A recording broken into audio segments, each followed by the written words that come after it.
Victor Chu, I'd like to use a Chinese example of how to control information. This is a social media phenomenon that we're seeing right now, going back to Arif's point about the strains because of the jobless rate and the very high birth rates. I mean, information's power. You have a social media relationship taking place, which then becomes a major media dialogue to the major broadcasters around the world. This is a part of a process of opening up in global trade, is the global transfer of information as well. How do you see what's taking place in the MENA region from your perspective from China? Well, the MENA region historically has a long history with China. I mean, the Silk Road was developed 2,000 years ago. But in the last 100 years, somehow we pass each other by. It's really in the last 15, 20 years that we're beginning to reconnect. I mean, I think, John, you and myself are one of the early movers of rebuilding the new Silk Road, and I think that's happening. For example, in the last 3 years, more than 100 major companies in China have set up in Saudi Arabia. I mean, that's absolutely incredible. And the King's first visit was to China, and the President of China has been here, the Vice President of China has been here. So I think the leadership contact has been very close. And again, today, we have a lot more people-to-people contact. And that, again, is very encouraging. When I landed last night, I hear a lot of Mandarin talking, knocking around in the airport and also in the hotel.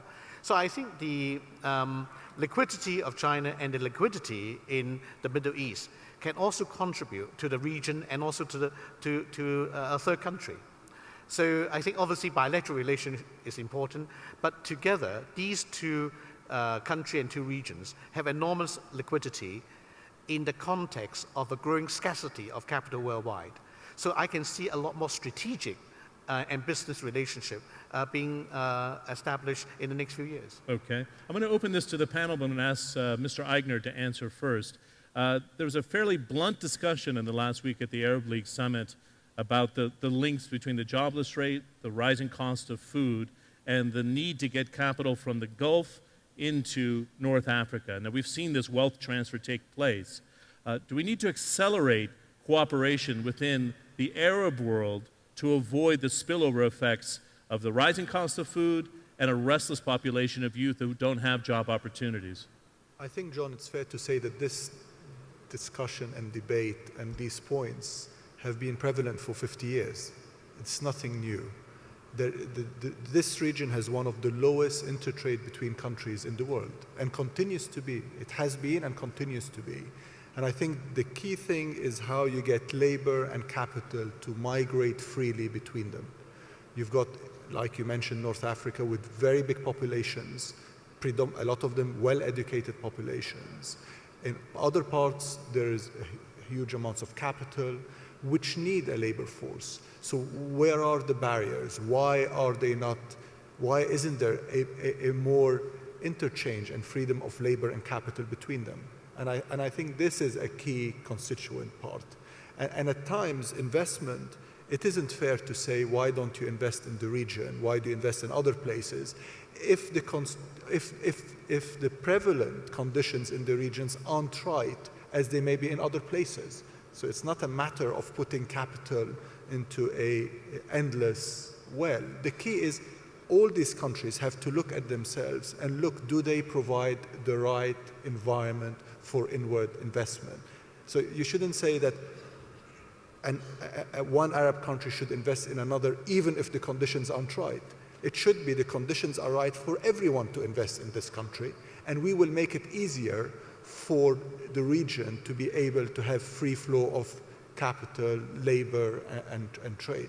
Well, that raises a phenomenally interesting point, because in my coverage for CNN on this transformation that's been taking place in the last 2 weeks, if you look at the headline numbers, Tunisia is a model reformer on the economic tools that it had. It did open up to textiles. It did open its farm sector. It's even opened up its tourism and technology sectors.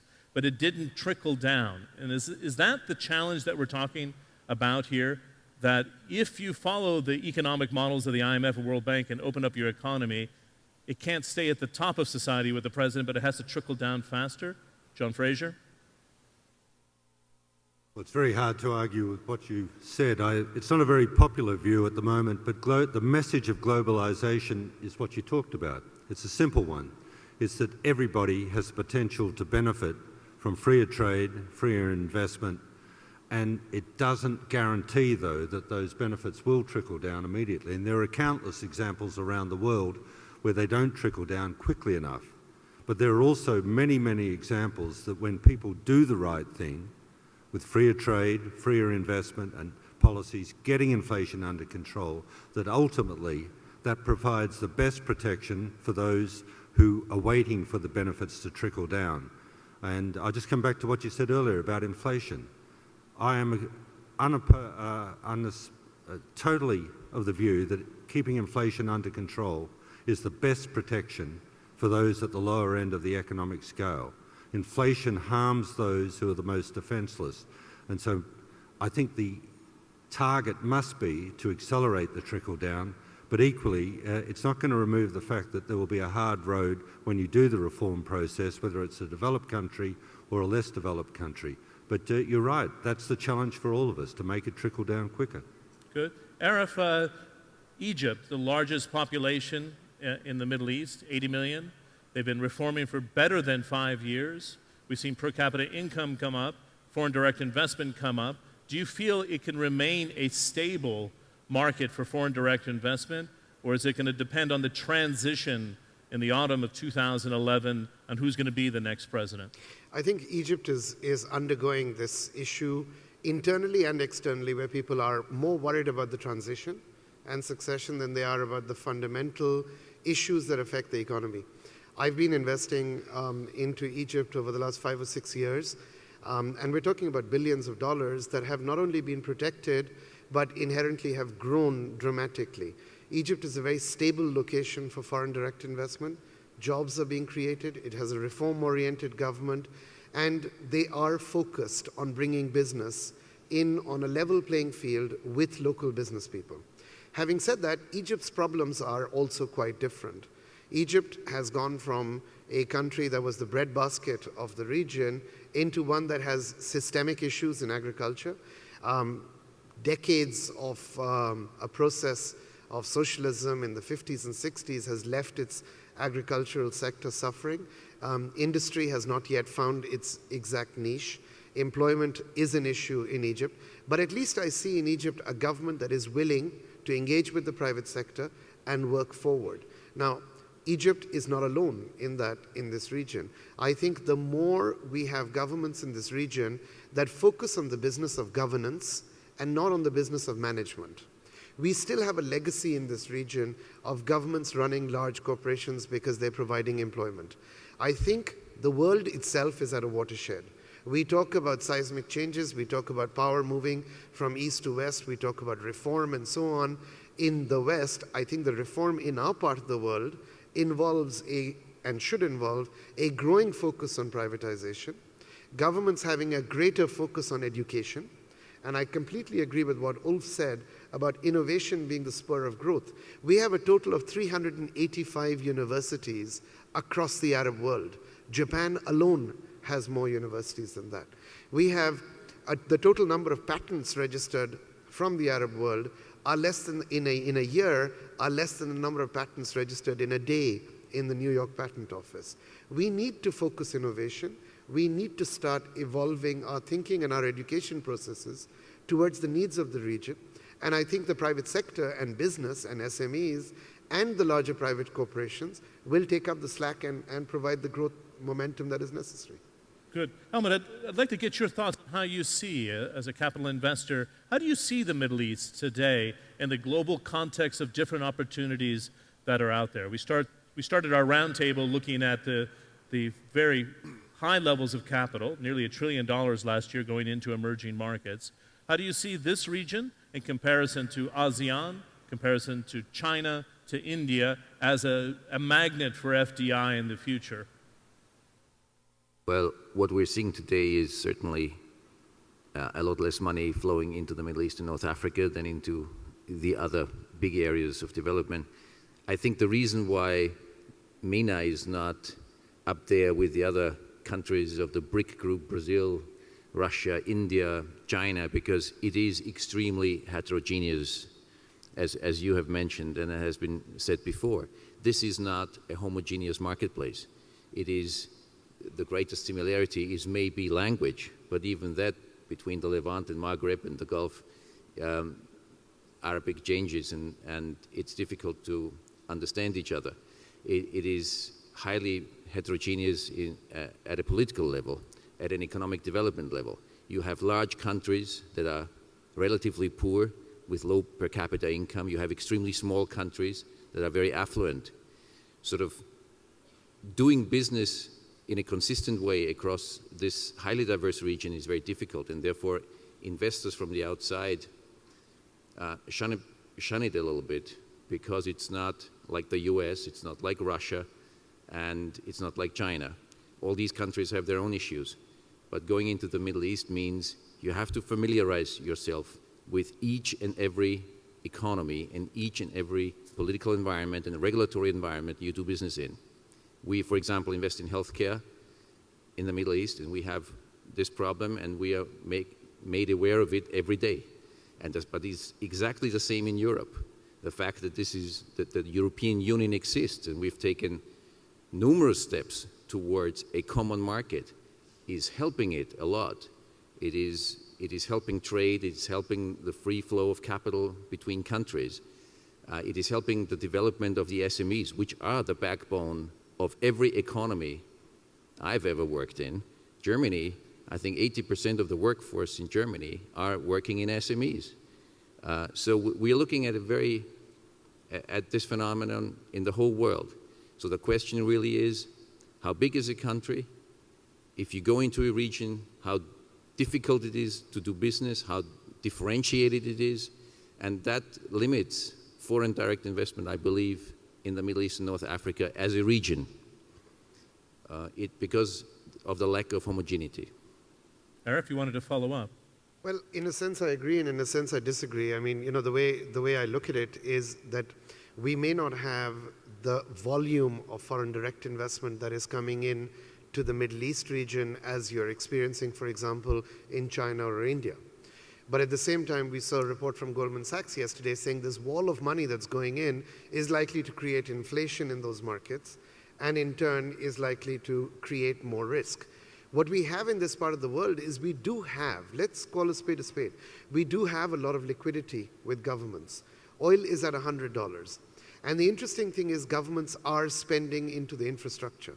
We define infrastructure slightly different from the way it's defined in the West. Infrastructure is any amount of money that helps take a country or a region to its next level of development. In the West, you think of it as roads, bridges, and highways.